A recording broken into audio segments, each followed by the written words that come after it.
Gubernur Sumatera Selatan Herman Deru, Pangdam 2 Sriwijaya Mayor Agus Suhardi dan Kapolda Sumatera Selatan Irjen Eko Indra Heri melaksanakan vaksinasi pertama COVID-19 di Sumatera Selatan. Vaksinasi dipusatkan di Puskesmas Gandus. Penyuntikan vaksin dilakukan setelah dilakukan sejumlah rangkaian, mulai dari pemeriksaan suhu tubuh dan tekanan darah, serta kelayakan penerima vaksin. Setelah disuntik, penerima langsung menjalani observasi selama setengah jam.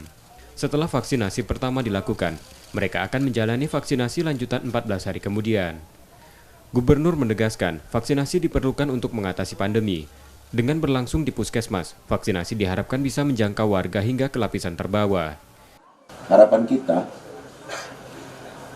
bersama bertekad untuk Sumatera Selatan ini dapat segera lepas dari pandemi COVID-19.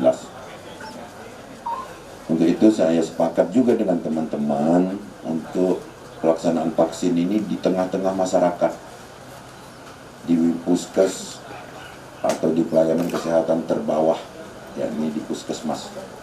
Ini semata-mata untuk meyakinkan masyarakat bahwa vaksinasi ini tidak hanya untuk kalangan tertentu. Sumatera Selatan menargetkan vaksin untuk 5,7 juta jiwa dalam 345 hari ke depan. Sumsel kini telah menerima 30.000 dosis vaksin untuk Palembang dan Ogan Komering Ilir. Direncanakan pada 19 Januari mendatang akan ada 28.000 dosis tambahan. Tahap awal vaksin diprioritaskan untuk tenaga kesehatan. Rizky Nurmizan, Kompas TV, Palembang.